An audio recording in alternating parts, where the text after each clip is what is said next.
All the people and the students furious. Spontaneously, they responded to the situation. ক্ষমতা হাতে তুলে দেওয়া হবে সেনা শাসনের কাছে, সেনাবাহিনীরা দেশ পরিচালনা করবে। তার মানে মার্চেই কি তাহলে এই সেনা শাসনেই শেখ হাসিনা দেশে ফিরছেন এবং বিএনপি সেটাকে সমর্থন করছেন। সুইজারল্যান্ডে বসে হঠাৎ কেন এরকম বার্তা দিলেন ডক্টর ইউনূস? আজকে বসলাম এর জন্য, পরিস্থিতি যা পত্রপত্রিকায় দেখছি, মানুষের মধ্যে দেখছি, তো মনে অনেকগুলো প্রশ্ন জেগেছে। সেই প্রশ্নগুলোর জবাব খুঁজে পাওয়ার জন্য আপনাদের সঙ্গে বসা। সুইজারল্যান্ড থেকে ডক্টর ইউনূস তার পদত্যাগপত্র কথা বলছেন। এখন কিন্তু সোশ্যাল মিডিয়াতে একটা জিনিস খুব বেশি ভাইরাল হচ্ছে, সেটা হচ্ছে ডক্টর ইউনূস পদত্যাগ করেছেন। এই ঘটনাটা কেন্দ্র করে নাহিদও বলতেছেন যে, সমন্বয়ক নাহিদ ছিলেন যিনি এখন উপদেষ্টা, তিনি বলছেন যে বাংলাদেশের এই দায়িত্ব আমরা সেনাবাহিনীর হাতে হস্তান্তর করব। আর কেন সেনা শাসন চালাতে যাচ্ছে বাংলাদেশের মধ্যে, আর এই ঘটনাটা কি ঘটেছে, সকল কিছুর উত্তর মিলছে আজকের এই প্রতিবেদনে। এখানে ডক্টর ইউনূসের বক্তব্য রয়েছে, এখানে নাহিদ হাসানের বক্তব্য রয়েছে এবং সবার বক্তব্য রয়েছে। আসলে ঘটনাটা কি ঘটছে, আর সেনা শাসন শুরু হবে মার্চ থেকে এটা বলছেন। আর সেনা শাসন শুরু হয়ে যাবে আর সেনারা তখন কি করবেন, যে সেনাবাহিনীরা নিয়ে আসবে আওয়ামী লীগকে বাংলাদেশে প্রত্যাবর্তন করাবে এবং এটা সমর্থন করবে বিএনপি। আর তারপর আবার একটা নির্বাচন হবে, কেননা যখন বিএনপি পাচ্ছে না তখন এই কাজটি করবে, এটা বলছে বিভিন্ন আওয়ামী লীগের নেতাকর্মীগণ। সজাগ আমরা সকল কিছুর আজকে উত্তর মিলব। চলুন সরাসরি আমরা প্রতিবেদনগুলো দেখি, ডক্টর ইউনূস এবার কি বলেন এবং নাহিদ হাসান কি বলেন, সকল উত্তর মিলছে আজকে ভিডিওতে। নাটকের সম্পূর্ণ ভিডিওটি দেখুন, চলুন ভিডিওটি দেখা যাক। আজকে বসলাম এর জন্য, পরিস্থিতি যা পত্রপত্রিকায় দেখছি, মানুষের মধ্যে দেখছি, তো মনে অনেকগুলো প্রশ্ন জেগেছে। সেই প্রশ্নগুলোর জবাব খুঁজে পাওয়ার জন্য আপনাদের সঙ্গে বসা। এই সরকার যখন গঠন হয় জুলাই অভ্যুত্থানের পরপরই আমি বিমানবন্দরে উপস্থিত হওয়ার 8 তারিখে মনে আছে আপনাদের, সবার কাছে একটা আহ্বান জানিয়েছিলাম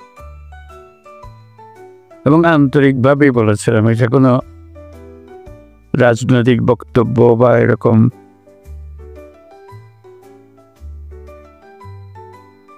যারা শুনছে শ্রোতা তোষণ বক্তব্য ছিল না। বলছিলাম যে এটা আমরা একটা পরিবার, আমরা আমাদের নানা মত থাকবে, নানা ধর্ম থাকবে, নানা রীতিনীতি থাকবে, কিন্তু পরিবারে আমরা সবাই একই পরিবারের সদস্য। এটাতে জোর দিয়েছিলাম। আমাদের শত পার্থক্য সত্ত্বেও আমরা কারোর শত্রু নই, পরস্পরের শত্রু নই। আমরা এক জায়গাতে এক কাতারে ওইখানে চলে আসি যখন আমাদের জাতীয়তার প্রশ্ন আছে, আমাদের পরিচয়ের প্রশ্ন আছে। আমরা বাংলাদেশি, আমরা এক পরিবারের সদস্য। তারপরে যখন শপথ গ্রহণ করলাম তখন থেকে শোনা আরম্ভ করলাম যে সংখ্যালঘুদের উপরে অত্যাচার হয়েছে। আমার মনটা খারাপ হয়ে গেল। একটু আগে বললাম আমি এই কথা, এখন বলছি অত্যাচার হয়েছে। এর পরপরই আমি ঢাকেশ্বরের মন্দিরে গেলাম, আপনারা ছিলেন।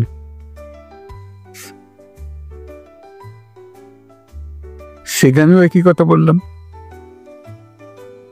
যে আমরা একই পরিবারের সদস্য এবং বলছি যে আমরা অন্য সব দাবি দেওয়া বাদ দিল, একটা দাবি আমাদের একদম পরিষ্কার, আমাদের সবার সমান অধিকার, বলার অধিকার, ধর্মের অধিকার, কাজকর্মের অধিকার, এবং সেটা আসছে আমাদের সংবিধান থেকে। নাগরিক হিসেবে আমাদের প্রাপ্য, এবং রাষ্ট্রের দায়িত্ব হলো এটা নিশ্চিত করা। এবং আমি আন্তরিকভাবেই বলার চেষ্টা করেছিলাম, যেহেতু রাষ্ট্রের দায়িত্ব এখন আমাদের হাতে, এটা আমাদের দায়িত্ব নিশ্চিত করা, দায়িত্ব যে সংবিধান নাগরিককে যে দায়িত্ব দিয়েছে সেই দায়িত্বগুলো তার কাছে পৌঁছে নিশ্চিত করা।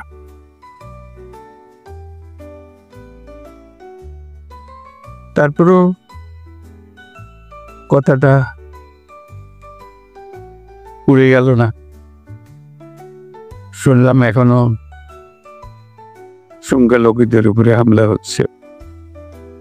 আমি সবাইকে নিয়ে বসলাম, আলাপ করলাম এটা কিভাবে করা যায়, এটার থেকে উদ্ধার পাওয়া যায় কিভাবে। তখন দুর্গাপূজার সময় আসলো, তখন বললাম যে একটা সুযোগ, কারণ এখানে একটা বড় সমস্যা হইতে পারে, যেহেতু এটা পূজার ব্যাপার, আনন্দের ব্যাপার, উৎসবের ব্যাপার, এখানে হামলা হওয়ার সম্ভাবনা আছে। আমাদেরকে নিশ্চিত হতে হবে যে হিন্দু সম্প্রদায়ের উপরে কোনো রকমের হামলা যেন না হয়। আমি খুব খুশি হলাম, সবাই তা খুব সিরিয়াসলি নিল। আপনাদের মনে আছে, খুব উৎসব সহকারে সবাই দুর্গাপূজা করলো। কয়েক হাজার পূজা মণ্ডপ ছিল, সবকিছু দিয়ে খবর সুন্দর হয়েছে। তাঁতিবাজারে একটা ঘটনা করেছিল, একটা ককটেল ফাটিয়েছিল, ফাটায়নি, ককটেল মেরেছিল, এটি একমাত্র খবর ছিল। তবু আনন্দিত হয়েছিলাম, নিশ্চিত হয়েছিলাম এই জন্য যে আমরা সবাই একযোগে, এবং সেখানে সবাই যোগদান করেছে। শুধু হিন্দু সম্প্রদায়ের উৎসবের বিষয় ছিল না, এটা পুরা জাতীয় উৎসবে পরিণত হয়েছিল, সবাই উৎসব করেছে, ছেলে মেয়েরা গেছে। নাহিদ হাসান নিজেই বললেন যে সেনা শাসনের কাছে কেন হস্তান্তর করবে এই দায়িত্ব এবং কেন তাদের হাতে তুলে দেবেন, এবং এই প্রেক্ষিতে তিনি বললেন যে উপদেষ্টারা আসলে কি কোনো দল অন্তর্ভুক্ত কিনা। সকল উত্তর মিলছে তার এই বক্তব্যে। চলুন আমরা সেই বক্তব্যটি একটু দেখে আসি। অন্তর্বর্তী সরকারকে তো আমরা এখন নিরপেক্ষই মনে করছি। এখন বিএনপি কেন মনে করছে না নিরপেক্ষ, আসুন বিএনপির এটা স্পষ্ট করা উচিত। তো আমি বলছি যে নির্বাচনের সময়ে এই অভিযোগগুলা বা এই ধরনের বক্তব্য থাকলে সুস্পষ্টভাবে বলা যেতে পারে যে সরকারের এই জিনিসগুলো আরও পরিবর্তন করা উচিত নিরপেক্ষতার স্বার্থে। তখন এটা সরকার বিবেচনা করবে যে সবার জন্য। তখন আমি বললাম যদি প্রশাসনের বিভিন্ন স্তরে বা সাংবিধানিক পদে যদি বিএনপি পন্থী লোকজন থাকে, সেটাও নিরপেক্ষতা রাখবে কিনা, তাহলে সেটাও বিবেচনা করতে হবে। কিন্তু এখন তো এটা সময় আসে নাই।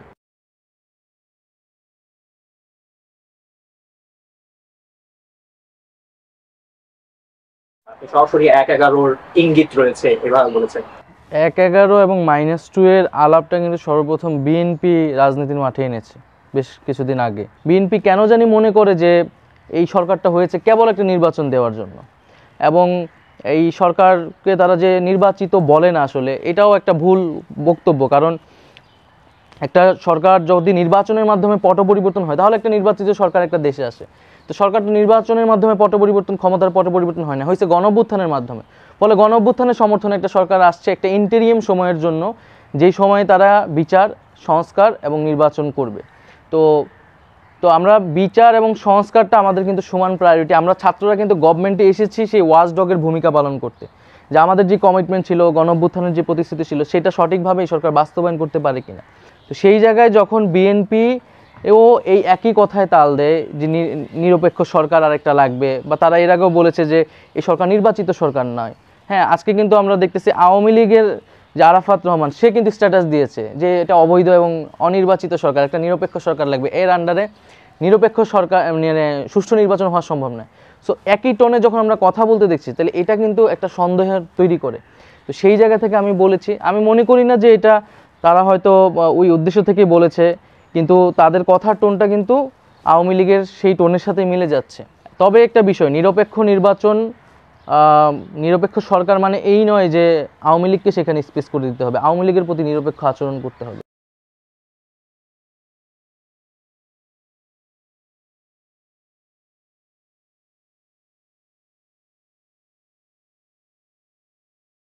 আমাদের পুরনো ট্রেডিশনাল ধারায় আমরা দেখতাম যে আওয়ামী লীগ বিএনপি দুইটা প্রধান দল, তাদের মধ্যে নিরপেক্ষতা রাখবে এরকম একটা সরকার হচ্ছে নির্বাচনের সময় প্রত্যাশা করা হতো। এখন কিন্তু এই বাস্তবতা নেই। তো আওয়ামী লীগের প্রতি আওয়ামী লীগ বিতাড়িত হয়েছে, তার বিচার প্রক্রিয়া চলছে। এই সরকারের অবশ্যই জুলাই গণঅভ্যুত্থানের সেই পক্ষপাতিত্ব আছে। ফলে নিরপেক্ষ সরকারের নামে আওয়ামী লীগকে আশ্রয় দেওয়ার যদি ষড়যন্ত্র হয়, এইটা আমরা মানব না। আমরা তো প্রথম থেকেই বলেছি আমরা একটা রিকনসিলিয়েশন প্রক্রিয়ার মধ্যে দিয়ে যেতে চাই, কিন্তু সেটার জন্য আওয়ামী লীগকে তো অ্যাপোলজেটিক হইতে হবে, কিন্তু তারা তো তাদের মধ্যে আমরা সেই ধরনের কোনো প্রবণতা দেখতে পাচ্ছি না। ফলে আমাদের পরিকল্পনা হচ্ছে আওয়ামী লীগের যারা গুম, খুন, এই হত্যাকাণ্ড, সন্ত্রাস, দুর্নীতি এবং ভোট ডাকাতির সাথে জড়িত, তাদের যথাযথ প্রক্রিয়ার বিচার হবে। এবং যারা এই প্রক্রিয়ার সাথে আর এই ধরনের অপরাধের সাথে যুক্ত ছিলেন না, কিন্তু সমর্থক ছিলেন বা তৃণমূলের নেতাকর্মী অনেকে ছিলেন, তো তাদেরকে আমরা ইনডেমনিটি দিতে চাই এবং তারা যে কোনো রাজনৈতিক দলে যেতে পারবে এবং তাদের সেই রাজনৈতিক নাগরিক অধিকার হচ্ছে রক্ষিত হবে। এইভাবে একটা রিকনসিলিয়েশন প্রক্রিয়া হতে পারে, কিন্তু তার আগে আমাদের বিচার কার্যক্রমটা আসলে করতে হবে। তো সেই জায়গায় আমরা মনে করি আওয়ামী লীগ নামে বাংলাদেশে আর রাজনীতি করার আসলে আওয়ামী লীগের অধিকার নেই, নৈতিক এবং রাজনৈতিক অধিকার নেই। এই বিষয়ে যদি আমরা ঐক্যমত হতে পারি, আমরা একটা ব্যবস্থা করব। আর নির্বাচনের আগে অবশ্যই বিচার আদালত বা ট্রাইব্যুনাল বা নির্বাচন কমিশন অবশ্যই এই বিষয়ে একটা পদক্ষেপ নেবেন এবং স্পষ্ট বক্তব্য দিবেন। ইলেকশনে অংশগ্রহণ বা রাজনৈতিক দল গঠন, আমি যদি ইলেকশনে বা আমরা যারা ছাত্ররা যদি ইলেকশন বা অন্য যে কোনো উপদেষ্টাও যদি ইলেকশনে অংশগ্রহণ করতে চায়, নিশ্চিতভাবে তিনি আর সরকারে থাকবেন না। সরকারের থেকে কেউ ইলেকশনে অংশগ্রহণ করবে না। ইলেকশনে অংশগ্রহণ করতে হলে অবশ্যই একটা নির্দিষ্ট সময়ের আগেই হচ্ছে সরকার ছেড়ে দিবে তারা। এবং রাজনৈতিক দল গঠনের বিষয়ে হচ্ছে যে আমরা তো যে বাইরের যে রাজনৈতিক দল গঠন ছাত্ররা করতে যাচ্ছে, সেই গঠন প্রক্রিয়ায় আমরা তো প্রত্যক্ষভাবে অংশগ্রহণ করছি না। এবং বৈষম্য বিরোধী নতুন কমিটি হয়েছে, জাতীয় নাগরিক কমিটির আলাদা বডি আছে, তারা তাদের মতো কাজ করতেছে। আমরা যদি সেই দল গঠন প্রক্রিয়ায় অংশগ্রহণ করতে চাই সরাসরিভাবে, আমরা অবশ্যই সরকার ছেড়ে দেব। কিন্তু উনি যেটা বললেন যে যদি রাজনৈতিক দল গঠন হয় তাহলে আর আমরা এখানে থাকতে পারবো না, আমার তো ওই দলের সাথে কোনো সম্পর্কই নেই, তাহলে আমি কেন সরকারে থাকতে পারবো না? এবং যারা ছাত্র উপদেষ্টা এখানে আছে তারা তো বাইরের রাজনীতির সাথে যথাযথ দূরত্ব মেনটেন করেই সরকারে আছে, এবং রাজনীতি করতে হলে তারা সরকার ছেড়েই বাইরে চলে যাবে। আসসালামু আলাইকুম প্রিয় দর্শক, আমি আমিরুল মোমিনিন মানিক আপনাদের প্রত্যেককে আমন্ত্রণ জানাচ্ছি চেঞ্জ টিভির এই লাইভ পর্যালোচনায়। প্রিয় দর্শক, আজ 24শে জানুয়ারি 2025, এই মুহূর্তে রাত 9:11। প্রিয় দর্শক, আমাদের আজকের আলোচ্য বিষয় হচ্ছে ডক্টর মোহাম্মদ ইউনূস ক্ষমতা ছাড়বেন, আসছে নতুন সরকার। এই বিষয়ে আপনাদের কোনো প্রশ্ন বা মতামত থেকে থাকলে আমরা অবশ্যই নিতে চাই। আপনারা কমেন্ট বক্সে গিয়ে কমেন্ট করুন। চাণক্য এই ব্যক্তির নাম অনেকেই হয়তো শুনেছেন, অনেকে শোনেননি। এখন থেকে 2300 বছর আগে ভারতবর্ষে তার জন্ম হয়েছিল। তিনি মৌর্য রাজবংশের প্রধানমন্ত্রী ছিলেন। ভারতবর্ষে চাণক্য বিভিন্ন কারণে গুরুত্বপূর্ণ হয়ে উঠেছেন। বর্তমান সময়েও চাণক্য নীতি বলে এক ধরনের নীতি আছে, যারা এই নীতিকে অনুসরণ করেন তারা ক্ষমতাকে আঁকড়ে ধরার চূড়ান্ত প্রয়াস চালান। কূটনীতি, রাজনীতি, অর্থনীতি, সমাজ ব্যবস্থা বিভিন্ন বিষয়ে চাণক্য নানা ধরনের মতামত দিয়েছেন। তবে চাণক্য নীতিকে অনেকে আবার কুটিল শাস্ত্র হিসেবে অভিহিত করেন, কারণ ক্ষমতাকে পাকাপোক্ত বা শক্তপোক্তভাবে ধরে রাখবার জন্য অথবা যে কোনো ভাবে ক্ষমতা দখল করবার জন্য তিনি এমন কিছু পলিসি বা পন্থা দিয়েছেন যেগুলো আবার মানুষের কল্যাণে করা রাজনীতির সঙ্গে যায় না। যাই হোক, চাণক্য নীতিতে একটা পন্থা আছে যে কোনো কিছুকে প্রতিষ্ঠিত করবার জন্য সম্মিলিত প্রচার চালাতে হয়, কম্বাইন্ড প্রোপাগান্ডা আমরা যেটাকে বলি। সেই কম্বাইন্ড প্রোপাগান্ডার মধ্য দিয়ে একটা প্লট তৈরি করা হয়, তারপর সেই প্লটের উপর দাঁড়িয়ে কোনো ঘটনা ঘটানো হয়। আমরা গত কদিন ধরেই দেখলাম যে নানা ধরনের তথ্য সামাজিক যোগাযোগ মাধ্যমে ভেসে বেড়াচ্ছে। 3টি খবর মূলত চাউর হয়েছে। প্রথম খবর হচ্ছে ডক্টর মোহাম্মদ ইউনূস এবং অন্তর্বর্তী সরকারে থাকা 3 ছাত্র উপদেষ্টা সহ গণ অভ্যুত্থান সংগঠনকারী ছাত্র নেতারা পালিয়ে গেছেন। দ্বিতীয় খবরটি হচ্ছে ডক্টর মোহাম্মদ ইউনূস পদত্যাগ করবেন, শিগগিরই সেনা সমর্থিত নতুন সরকার আসছে। এই যে 3টি খবর বিভিন্ন ইউটিউব চ্যানেল, সামাজিক যোগাযোগ মাধ্যম থেকে প্রচার করে আসলে কি উদ্দেশ্য হাসিল করতে চাইছে সংশ্লিষ্টরা? এর একটাই উদ্দেশ্য, যে একটা দোলাচলতা বা বিভ্রান্তি তৈরি করা। প্রিয় দর্শক, এই ধরনের খবর যে একেবারে ডাহা মিথ্যা, একেবারে কম্বাইন্ড ক্যাম্পেইন বা কম্বাইন্ড প্রোপাগান্ডা, সেটা নিশ্চিত করেই আমি বলছি প্রিয় দর্শক। কিন্তু এর মধ্য দিয়ে কিছু মানুষকে বিভ্রান্তের মধ্যে ফেলা, কিছু মানুষের মনের মধ্যে একটা সন্দেহ তৈরি করা প্রিয় দর্শক। তবে ডক্টর মোহাম্মদ ইউনূসের সরকারের প্রতি 8ই আগস্ট শপথ নেবার পর সাধারণ মানুষের যে ধরনের আকাঙ্ক্ষা, স্বপ্ন এবং প্রত্যাশা ছিল, সেটা কমে গেছে নিঃসন্দেহে। ডক্টর মোহাম্মদ ইউনূস এবং তার অন্তর্বর্তী সরকার এই 6 মাসে কতটা জনচাহিদা বা জন আকাঙ্ক্ষা পূরণ করতে পেরেছে? বিভিন্ন পক্ষের তথ্যসূত্র যদি আমি সামনে রাখি বা জরিপগুলোকে যদি দেখি, তাহলে দেখব যে 100 ভাগের মধ্যে 50 ভাগ হয়তো জন আকাঙ্ক্ষা পূরণ করতে পেরেছে এই অন্তর্বর্তী সরকার, আর 50 ভাগ ক্ষেত্রে তারা পূরণ করতে পারেনি। কারণ 5ই আগস্ট গণ অভ্যুত্থানের পর মানুষ প্রত্যাশা করেছিল যে এই প্রশাসন, সমাজ এবং প্রত্যেকটি জায়গা থেকে দুর্নীতির মূল উৎপাটিত হবে, প্রত্যেকটা জায়গায় সুশাসন আসবে, প্রত্যেকেই একটা দারুণ স্বস্তির মধ্যে থাকবে। সেটা হয়নি। বিশেষ করে আইন শৃঙ্খলা পরিস্থিতির কাঙ্ক্ষিত উন্নতি হয়নি। কিন্তু তার মানে এই নয় যে এই সরকার তার উপর অর্পিত দায়িত্ব পালন না করেই বিদায় নিচ্ছে, চলে যাচ্ছে। এটা স্রেফ গুঞ্জন, গুজব, বা এটা একটা পরিকল্পিত অপপ্রচার প্রিয় দর্শক। এখন দেখুন, ডক্টর মোহাম্মদ ইউনূস ব্যক্তিগতভাবে সারা বিশ্বে যেভাবে গ্রহণযোগ্য, এই ধরনের গ্রহণযোগ্য নেতা যেমন বিগত সময়ে আসেনি, ভবিষ্যতেও আসবে কিনা আমরা সেটাও নিয়ে সন্দেহের মধ্যে আছি। কিন্তু বিষয় হচ্ছে যে তিনি রাষ্ট্র শাসক হিসেবে, সরকার প্রধান হিসেবে কতটা সফল হয়েছেন। তিনি হয়তো ব্যক্তিগতভাবে সারা বিশ্বে তার নানা কর্মপন্থা বা কর্মগুণে ইমেজ তৈরি করতে পেরেছেন, কিন্তু সরকার পরিচালনার ক্ষেত্রে তিনি সেই ইমেজকে পরিপূর্ণভাবে কাজে লাগাতে পারেননি বলে বিশ্লেষকরা বলছেন। বিশেষ করে এই সরকার কি বিপ্লবের পক্ষের সরকার বা গণ অভ্যুত্থানের চেতনার পক্ষের, নাকি আওয়ামী লীগের লিগেসিকেই ধারণ করছে? এটা নিয়ে কিন্তু বিতর্ক রয়েছে। অনেক বিশ্লেষক বলছেন যে এই সরকারটি মূলত আওয়ামী লীগের যে ছকে গড়া সরকার, সেই ছকে গড়া প্রশাসনের মধ্যেই দাঁড়িয়ে আছে। শুধুমাত্র কেবলমাত্র কিছু সংখ্যক জায়গা থেকে হয়তো আওয়ামীপন্থী প্রশাসনিক কর্মকর্তা বা ব্যুরোক্রেটদের সরিয়ে দিয়ে এই গণ অভ্যুত্থানের পক্ষের যে রাজনৈতিক দলগুলো আছে, সেই দলের পক্ষের মানুষদেরকে বসানো হয়েছে। এখন এই গুজবগুলো রটলো কি জন্যে? আপনারা জানেন, দুদিন আগেই বিএনপি মহাসচিব মির্জা ফখরুল ইসলাম আলমগীর বলেছেন যে যদি অন্তর্বর্তী সরকারের ভেতরে অবস্থান করে কেউ রাজনৈতিক দল গঠন করে, তাহলে এই অন্তর্বর্তী সরকার তার গ্রহণযোগ্যতা হারাবে। সুতরাং তখন নিরপেক্ষ সরকারের অধীনে নির্বাচনের প্রয়োজন হবে। কেন এই কথাটি বললেন? ছাত্ররা ইতিমধ্যে দল গঠনের ঘোষণা দিয়েছে।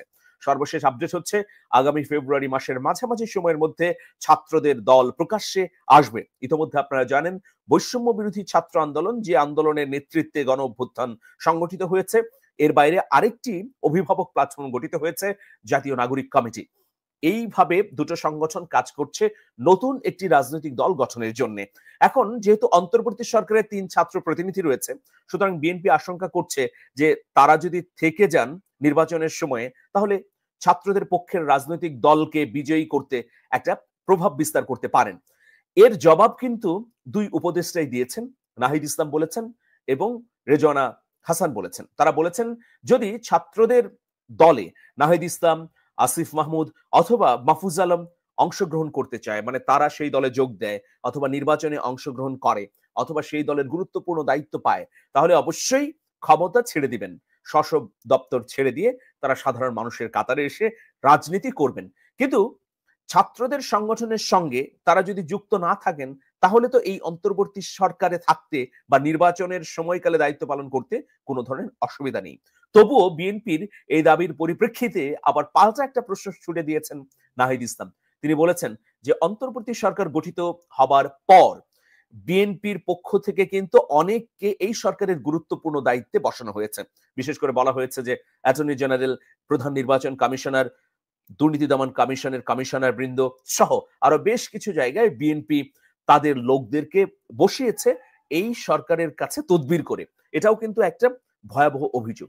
মানে বিএনপির যে অভিযোগ এটাও খুবই চাঞ্চল্যকর, আবার নাহিদ ইসলাম যে অভিযোগ করলো এটাও খুবই গুরুত্বপূর্ণ। সুতরাং প্রশ্ন উঠেছে যে এই সরকারটি কি নিরপেক্ষ শেষ পর্যন্ত আচরণের মধ্যে থাকবে কি না। এখন এই পরিপ্রেক্ষিতে এই ধরনের গুজব ছড়াতে পারে বলেই মনে করা হচ্ছে। প্রিয় দর্শক, নির্বাচন নিয়ে সর্বশেষ তথ্য আমাদের কাছে কি আছে? নির্বাচন নিয়ে নানা পক্ষ যখন আলাপ আলোচনা করছে বা জোট তৈরির একটা প্রচেষ্টা চলছে, তখন সর্বশেষ একটা খবর বলে দিচ্ছি, আগামী মার্চে নির্বাচনের রোডম্যাপ ঘোষণা করা হবে। মানে নির্বাচনটি কবে হতে যাচ্ছে এটা মোটামুটি নিশ্চিত। আমি 3টি তথ্যসূত্র ইউজ করছি। এই 3টি তথ্যসূত্রে আমাকে জানিয়েছে যে মার্চ মাসের মধ্যেই, মার্চ মাসটি রমজান মাস থাকবে, এই মাসেই নির্বাচনের রোডম্যাপ ঘোষণা করা হবে, আর নভেম্বরে নির্বাচনের তফসিল ঘোষণা করা হবে। আপনারা জানেন ডিসেম্বরে সরকার সিদ্ধান্ত নিয়েছিল, পরে 1 মাস এগিয়ে আনা হয়েছে বলে বিভিন্ন সূত্র নিশ্চিত করছে। এখন নির্বাচনের তফসিল ঘোষণার পর আইন অনুযায়ী 45 দিনের মধ্যে নির্বাচন অনুষ্ঠান করতে হবে। তার মানে হচ্ছে যে আপনার ডিসেম্বরের মাঝামাঝি সময়ে বা শেষ দিকে নির্বাচনটি আয়োজন করতে হবে। বেশি দিন হাতে আমাদের সময় নেই। আমরা এর আগে বিভিন্ন সময়ে দেখেছি যে রাজনৈতিক দলগুলো মাঠ গোছানোর জন্য 6 মাস আগে থেকেই কিন্তু প্রক্রিয়া শুরু করে। এবার সেটা আমরা দেখছি না। কেন দেখছি না জানেন? এই গণ অভ্যুত্থানের পর দু একটি দল এমন অবস্থায় উপনীত হয়েছে যে তাদের কর্মী সমর্থকদের নিয়ন্ত্রণে রাখতে পারছে না। এখন রাজনৈতিক দলগুলো এই মুহূর্তে যদি তাদের প্রার্থীর নাম ঘোষণা করে দেয়, তাহলে সেইখানে নেতৃত্বের সংকট, অন্তর্কোন্দল এবং ভয়াবহ দ্বন্দ্ব সংঘাত শুরু হবে। ফলে তারা বক্তৃতা বিবৃতির মধ্য দিয়ে সরকারের বিরুদ্ধে একটা প্রতিপক্ষ হিসেবে নিজেকে উপস্থাপন করছে, আর কর্মী সমর্থকদের ধরে রাখার চেষ্টা করছে। নইলে এখন জানুয়ারি মাস, মানে জানুয়ারি চলেই যাচ্ছে, তার মানে আর 7-8 মাস পাবে রাজনৈতিক দলগুলো। এই সময়ের মধ্যে তাদের মাঠ গোছানো, জোট করা বা অন্যান্য সমীকরণ মেলানো কিন্তু অত্যন্ত গুরুত্বপূর্ণ একটা ব্যাপার। আমরা আবারও এবার দেখছি স্পষ্টভাবেই যে বিএনপির সঙ্গে জামাতের একটি দূরত্ব তৈরি হয়েছে। বিএনপির সঙ্গে বৈষম্য বিরোধী ছাত্র আন্দোলন এবং ছাত্রদের গ্রুপটির একটা ভয়াবহ দূরত্ব তৈরি হয়েছে। এখন গণ অভ্যুত্থানের চেতনায় যদি এই রাষ্ট্রটিকে রাখতে হয়, তাহলে অবশ্যই এই দূরত্বগুলো মিটিয়ে ফেলা উচিত, এমনটি সব পক্ষই মনে করছে। এই দূরত্ব যতই তৈরি হবে, ততই কিন্তু শত্রুপক্ষ সুযোগ পাবে এবং এই ছিদ্রের ভিতর দিয়ে তারা নতুন কোনো পরিকল্পনা বাস্তবায়ন করতে চাইবে। ইতোমধ্যে তারা সেই সব পরিকল্পনা বাস্তবায়ন করেছে। আমি একটা ছোট্ট উদাহরণ দিচ্ছি। বেশ কিছু জায়গায় তাদের লোক বসানো বা তাদের পরিকল্পনা বাস্তবায়ন তারা করেছেন। যেমন বাংলা একাডেমি পুরস্কার ঘোষিত হয়েছে। সবাই প্রত্যাশা করেছিল যারা গণ অভ্যুত্থানের পক্ষে গুরুত্বপূর্ণ দায়িত্ব পালন করেছেন সেই সব কবি লেখকদের মধ্য থেকেই হয়তো পুরস্কার পাবেন।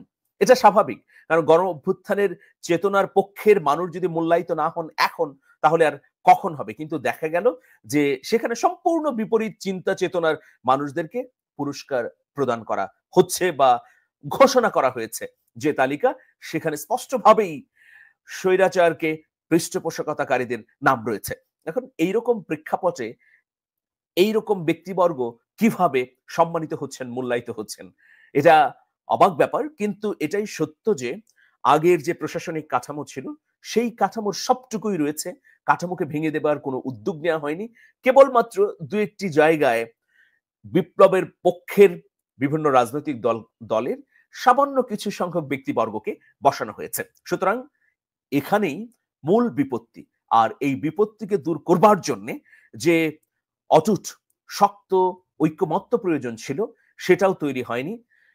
বিপ্লবের 6 মাসের মধ্যেই আমরা দেখছি যে রাজনৈতিক দলগুলো হানাহানি, বিদ্বেষ, কথার বাক্যবাণে একে অপরে আলাদা হয়ে গেছে। সুতরাং অশনি সংকট তো বটেই। এখন ডিসেম্বর নাগাদ একটি সুষ্ঠু, নিরপেক্ষ, অবাধ এবং গ্রহণযোগ্যমূলক নির্বাচন যদি ডক্টর মোহাম্মদ ইউনূসের নেতৃত্বাধীন সরকার দিতে পারে, তাহলে সেটাই হচ্ছে বড় সফলতা। আর এই সময়ের মধ্যে যদি বিচার এবং সংস্কার কাজ মোটা দাগে গুরুত্বপূর্ণ জায়গায় সম্পন্ন হয়, তাহলে সেটাও মানুষের জন্য একটা বড় আশার জায়গা তৈরি করবে।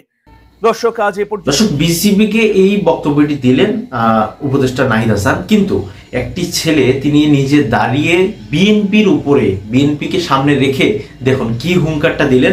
এই ভিডিওটি কোনোভাবে মিস করবে না, আপনার পুরো ভিডিওটি দেখুন, অবশ্যই টুইস্ট আছে, না টেনে সম্পূর্ণ ভিডিওটি দেখুন। চলুন ভিডিওটি দেখা যায়। এবং বিএনপিকে আপনারা দেখতে পাচ্ছেন এখানে, আমি জানি যে অনেক বিএনপি এবং ছাত্র দলের অনেক নেতাকর্মীরা আছেন, আপনারা কিছু মনে করবেন না, ইট ইজ নাথিং পার্সোনাল, এটা বাংলাদেশের স্বার্থের জন্য আমাদেরকে বলতে হচ্ছে। আমরা দেখতে পাচ্ছি যে বিএনপি বাংলাদেশে সংস্কার কার্যক্রমগুলোকে প্রত্যেকটা পদে পদে তারা বাধা দিচ্ছে, প্রত্যেকটা পদে পদে। তারা রাষ্ট্রপতিকে অপসারণ করতে দেয় নাই সকল সাংবিধানিক ধারাবাহিকতার নাম দিয়ে। এখন আমাদেরকে যদি আমরা তো কিছুটা পড়াশোনা করেছি, আমাদের সামনে তো ফরহাদ মজার ছিলেন, তার লেখাপত্র তো আমাদের সামনে ছিল, আমরা তো পড়েছি যে এই সাংবিধানিক ধারাবাহিকতা কী বস্তু। তো রাষ্ট্রপতি অপসারণ তারা করতে দিল না। ছাত্ররা বলল যে জুলাই ঘোষণাপত্র দিতে হবে। আপনি এত বড় একটা অভ্যুত্থান করেছেন, এইটার একটা লিখিত ডকুমেন্ট দরকার আমাদের, এইটা তার ছাত্ররা বলেছে। বিএনপি এটার বিরুদ্ধে দাঁড়ালো। বিএনপি বলতেছে সংস্কার করতে হবে না, নির্বাচন দেন, নির্বাচনী সংস্কার, নির্বাচন করলেই নাকি সংস্কার হবে। তা এখন আমি একটু কনফিউজ যে বিএনপির ল্যাঙ্গুয়েজ এবং গতকালকে বিএনপির মহাসচিব বর্ষিয়ান রাজনীতিবিদ, আমরা তাকে শ্রদ্ধা করি, মির্জা ফখরুল ইসলাম আলমগীর, তিনি বললেন যে নিরপেক্ষ সরকারের অধীনে নির্বাচন হতে হবে। এখন একটু চিন্তা করে দেখেন এই কথাগুলো। আওয়ামী লীগের লোকেদের বক্তব্য, দিল্লির বক্তব্য, বিএনপির বক্তব্য এক হয়ে যাচ্ছে। কেন? যে দিল্লি 6 মাস আগেও বাংলাদেশে নির্বাচন চায় নাই, তারা এখন বাংলাদেশের নির্বাচনের জন্য এত উতলা হয়ে উঠেছে কেন? একটাই কারণ, জানুয়ারির আগে দিল্লি যে কারণে বাংলাদেশে ইলেকশন চায় নাই, ঠিক একই কারণে দিল্লি এখন বাংলাদেশে ইলেকশন চায়। সেটা হচ্ছে যে বাংলাদেশে কোনো না কোনোভাবে গণতান্ত্রিক বিকাশ, গণতান্ত্রিক রাষ্ট্র হিসেবে বাংলাদেশকে দাঁড়াতে না দেয়া। দিল্লি এটা পরিষ্কার বুঝতে পারছে যে তাদের আওয়ামী লীগকে এখানে আবারও বসানোর পরিকল্পনা ভেস্তে গেছে, এটা সম্ভব না এই মুহূর্তে। তাহলে তাদেরকে প্ল্যান বি নিয়ে কাজ করতে হচ্ছে তাদের। আমি এটা বিএনপির নেতাকর্মীদের প্রতি অনুরোধ করতে চাই, আমি জানি যে আপনারা গত 16 বছর অসম্ভব রকমের নির্যাতনের মধ্য দিয়ে ছিলেন, এবং আপনাদের তো আপনাদের দলীয় নেতাকর্মীদের সাথে যে অন্যায়, যে জুলুম গত 16 বছর ধরে হয়েছে, সেটার বিচার সবার আগে চাওয়া উচিত।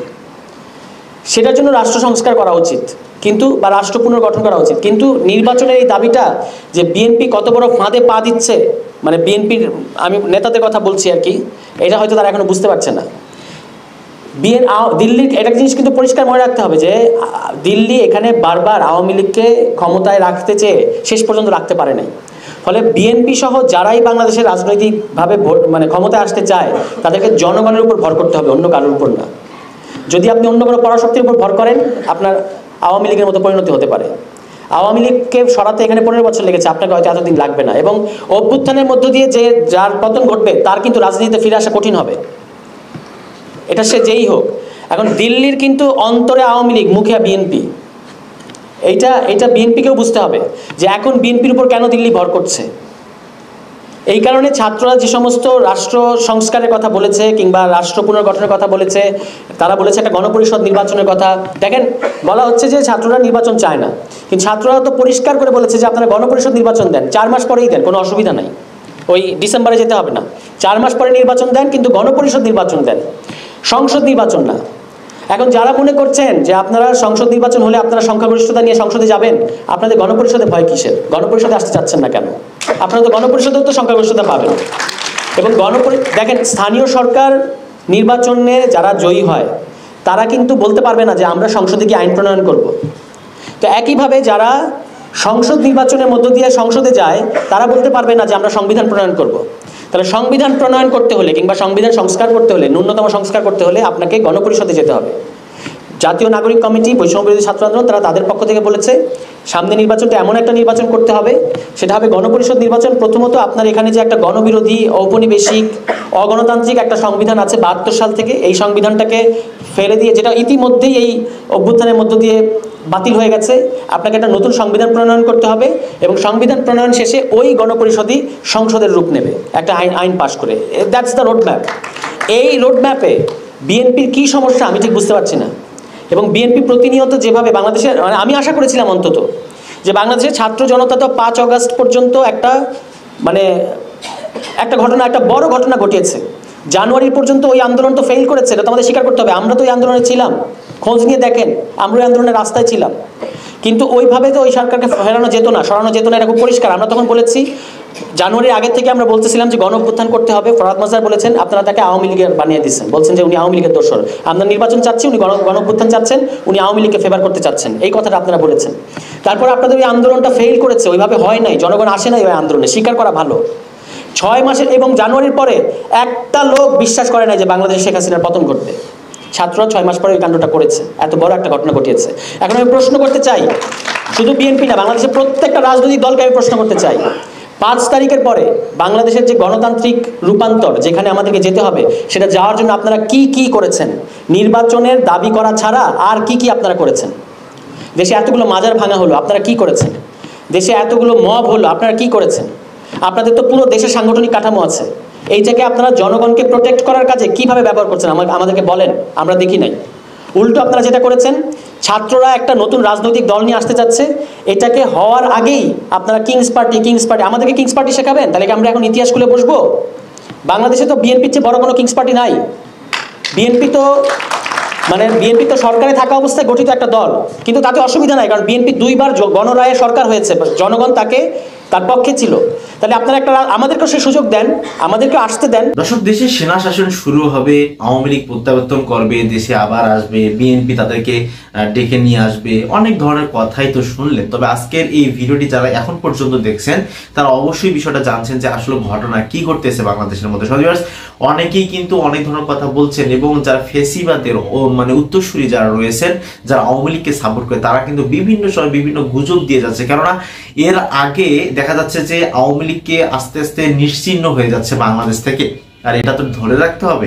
এই ধরে রাখার জন্য বিভিন্ন পায়তারা করেছেন। ঢাকার কিছু জায়গায় 2 গ্রুপ আসলে আন্দোলন বের করেছিল বা মিছিল বের করেছিল, সেখানে 2 জনকে অলরেডি গ্রেফতার করা হয়েছে।